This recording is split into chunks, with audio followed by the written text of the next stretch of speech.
Country, you wouldn't believe how bad these people are. These aren't people. These are animals.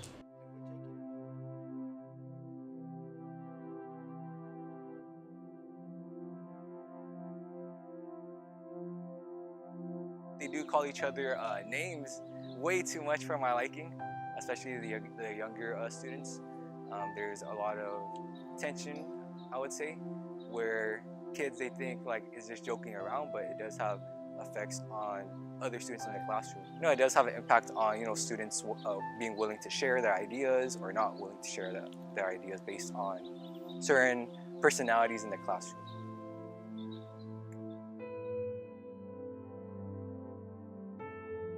因为我妈妈在这边，所以我过来和我妈妈一起住。因为家庭关系。我离开了我的爸爸，我感觉其实挺不好的。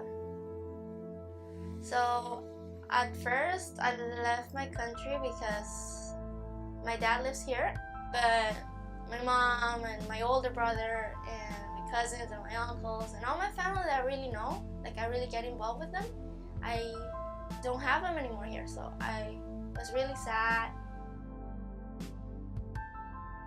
Oh, yeah. Especially after 9/11. Well, because I'm Middle Eastern descent, so I look like a terrorist. Or I did then. People don't discriminate against me. They just think that I'm Asian and that I don't know how to speak Spanish because of that. But once I tell them that I'm from Panama, they basically, well, some of them, like they realize that I can talk Spanish. Okay, so this one time, and this was the first time something like this happened, I was at the post office and there was like an older lady outside signing up people to vote, and I was like, oh, this is a great opportunity for me to update my address. So I went and I was like, I'm registered, but what do I need to do to update my address? And she was overtly racist with me, and she was really aggressive and really rude. And then I was like filling out the paperwork and I was signing my name, and I've had the same signature since I was 15, and I copied it from a band I liked when I was 15. It's like, it doesn't even mean anything, but it's been my signature for so long that I just kept it. And she's looking at it, she's like, what are these things at the end? Is that some Arabic symbols? And I was like, oh my God, this stuff just came out of your mouth right now. And I just totally started screaming. And then I went into my car and I was crying for so long. And I wasn't a kid or anything. I was like 30 years old when that happened. I never felt blatant, outright racism. But that was after 9/11, like really soon after 9/11. So at that point, there was a lot of weird attitude happening. And nobody, before I used to look exotic, now I look like a terrorist. I've been stereotyped before, like the idea that Asians are supposed to be good at math and science, that model minority myth. However, in high school, that proved not to be true for me because I just never felt aligned with math or science. It felt like a different language to me. And I always felt like a black sheep because I couldn't do well in those classes. So like there's a lot of pressures that come along with those stereotypes. But I know a lot of like verbal abuses. Like my dad, he works for the USPS and he works as a call center representative. So his English isn't too good because he came here when he was around 16 or 17. And since he has to pick up calls for people that aren't the happiest, maybe something happened to their packages or something, sometimes he doesn't understand what they're saying and he asks them to repeat themselves, and he'll get called like names like, maybe you should go back to your country, or like, can you redirect me to someone else that can speak English? Even though he understands English, it's just that you probably need to repeat yourself a few times. It's really, really upsetting. And I've just read so many things that have upset me even more.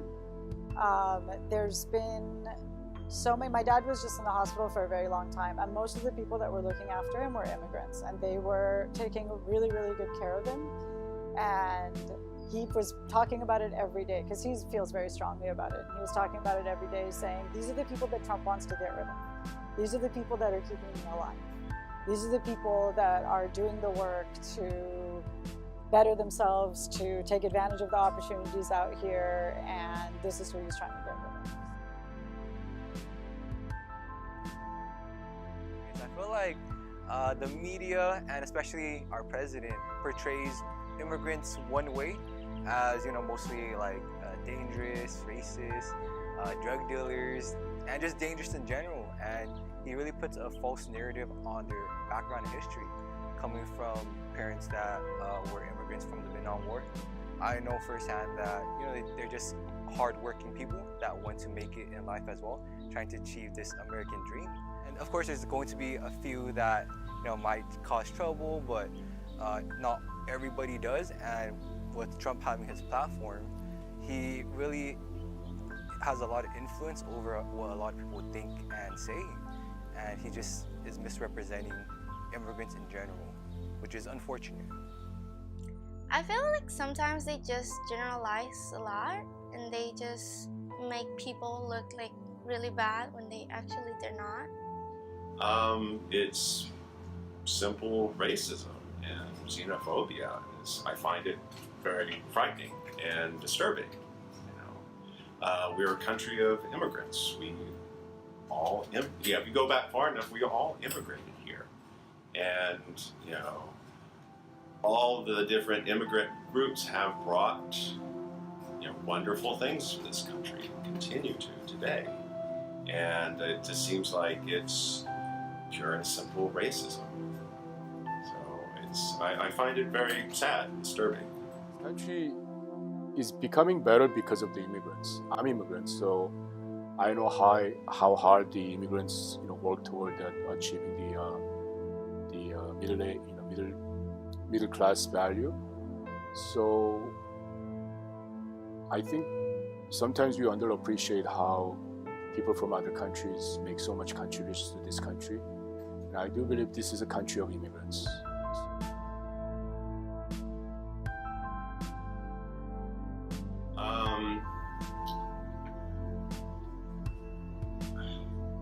Yeah, well, that would be some of our students here, wouldn't it? I remember the day after the election, I came into class, and I remember I told my wife, I was just like, please let them, my students just be teenagers, that they're just going on with their lives, and they weren't paying attention, and everything's going to be fine. I walked into my first period, and I saw the look on my first period's face, and I knew that they knew exactly what was going on.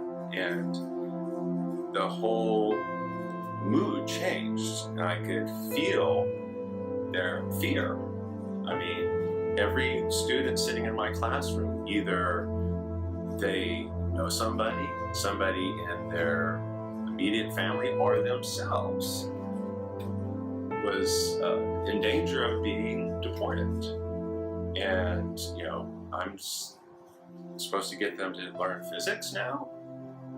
That's it's devastating. Yeah. Their goal is to have a better life, like not to harm other people, but to make their life better in a way. Not all undocumented immigrants are Mexicans, of course, and not only are Mexicans getting deported for being undocumented, because there's a lot of misconception where people think it's only Mexicans being targeted, but it's also different groups like Cambodians, Thais, Vietnamese, and it's a problem throughout all communities.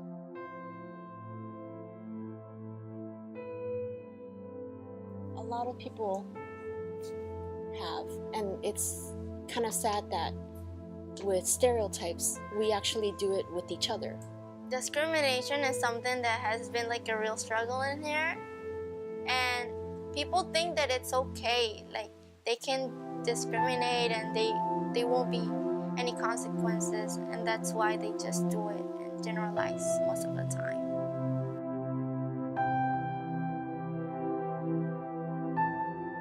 The main misconceptions are that they're dangerous, drug dealers, that they're all Mexicans or Latinos, but in reality, there's a lot of different undocumented immigrants.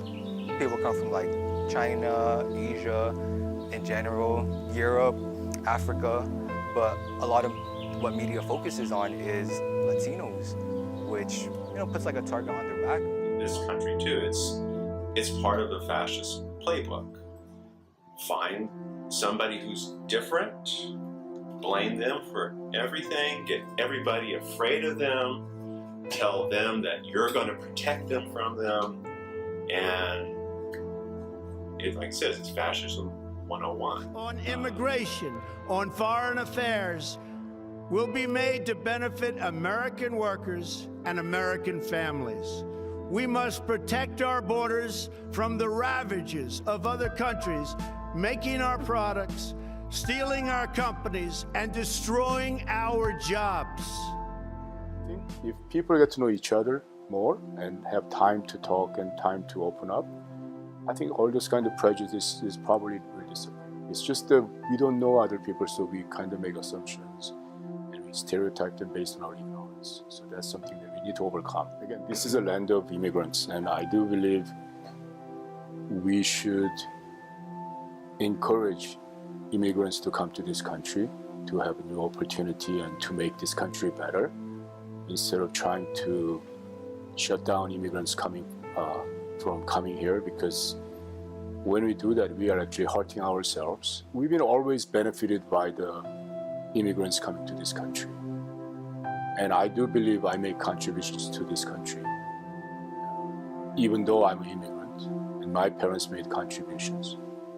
So I kind of feel sad and disappointed by people having negative opinions about immigrants and how they say that we need to protect our country from the so-called like outsiders. But I think that's kind of short-term thinking.